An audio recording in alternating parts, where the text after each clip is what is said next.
Earlier this summer, I met people that changed my life. They were boys, teenage boys from Northern Africa.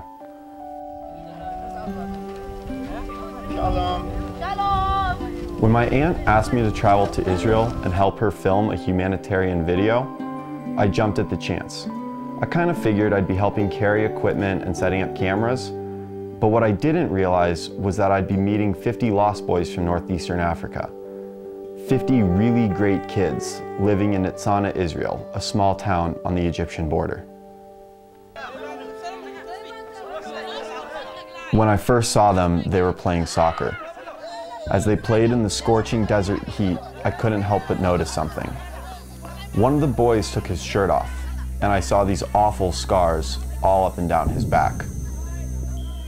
What happened to these boys? I got answers during our first interview with Amit, the director of the Tekin Olam boarding school. These boys had been through hell. She explained that Northeast African countries had been dealing with ongoing civil wars for decades. Running from lives of violence, captivity, and slaughter, nearly 60,000 refugees have traveled thousands of miles across the desert to reach safety in Israel. All of this journey for a child who is 14, 15 years old is horrific. But the worst part in the journey that keeps us at night, and we know it keeps them at night, is what happens in the Sinai. I had most of the children telling us that they had been kidnapped when getting to the Sinai lands by Bedouin tribes over there, held hostage in torture camps. There are several torture camps we know about, and held in torture chambers, when then they are asked or even forced to call their families in Eritrea or Europe or Israel to just get the money to free them, ransom money to free them. And until the family does not have the way to send the money, they will be tortured, they will be threatened on their life, and they will be killed.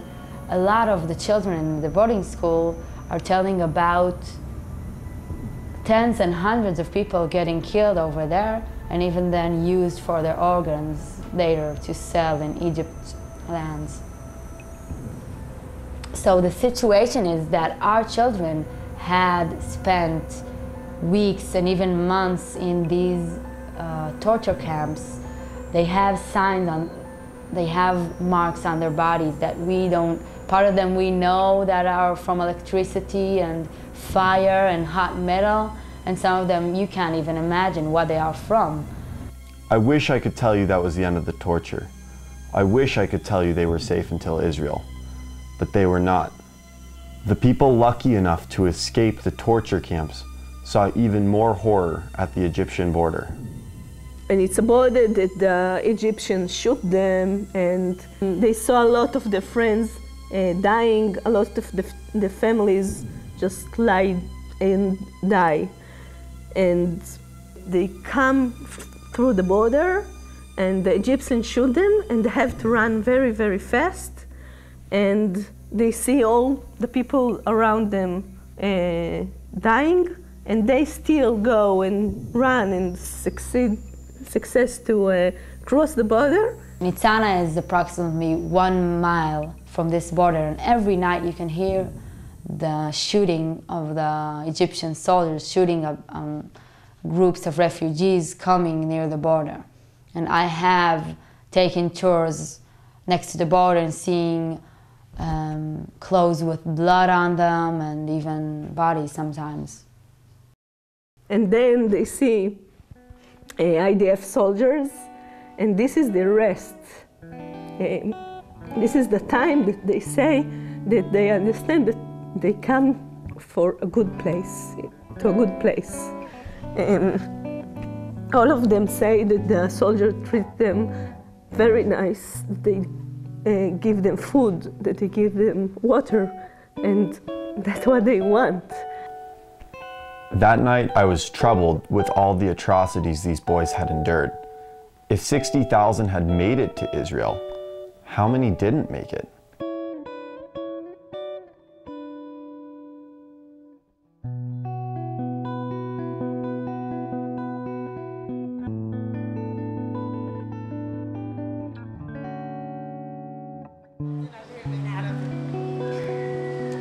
At breakfast, I watched as these boys came into the cafeteria. They were laughing and smiling and joking with one another. But then as they sat down, I noticed each one gave a silent prayer before eating. And at that moment, I realized something. These boys, who had survived unspeakable horrors, had been given a second chance at life right here in Israel.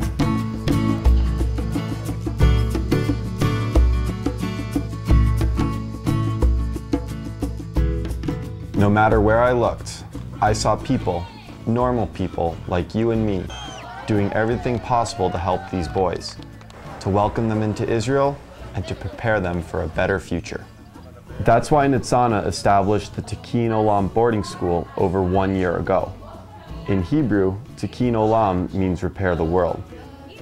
Every day they go to school to learn Hebrew, English, math, and science. I saw them using computers and learned how important it is for them to be connected to the world. I am so proud of what our country is doing now for these children, taking them in. It does not matter, they are Muslims and Christians, none of them are Jews, and none of them talk our language or come from our country, but we are human beings and they are human beings, and that is what matters. The vision of this humanitarian effort came from the generous heart of David Palma, the head of Nitzana. What do you think when you have 14 years old guy in your home? What do you think about him? You want that he will be in good health, good job, learning good, and build his life for the future, the next future, and the far future. That's what we are doing. We are the mothers and the fathers and the grandfathers and the grandmothers of these kids, and sometimes even the brothers of them. They have nothing, they have nobody. We have dealt here with a lot of sadness and agony from the stories of the children's lives. But what really lifts my heart in this work with the children is knowing what a great mission this country took finding a solution for these children. And I am really glad and proud of my country and Nitzana village for establishing this boarding school and taking these 50 children and making it their home. So I asked David, what can we do to help? The needs of those kids, it's like normal and more. We need to take them sometimes to the psychological because they have big problems in the back. We need to help them with social workers, to take them to the dentist. They never saw a dentist in their life. And here the first time that we take them to the dentist and to the doctors and to other elements, and we need the help to help them. I now realized I was among a remarkable small group of people doing something really big. But imagine if it was a larger group of people. Imagine what we could do if you, me, and everyone else could help out. Wouldn't it be amazing if they had bikes or musical instruments? If they had new technology and phones so they could speak with their families again? If they had a soccer court made of turf rather than cement? Anything you give can make a huge difference in their lives. Everything that makes these kids rich and healthy and enjoy and like their life, we can do it. I'm open for it. I hope you'll send a donation today. I also hope you'll consider traveling to Nitzana to volunteer and to see firsthand the amazing things that are being done. I bet getting involved will change your life. It definitely changed mine.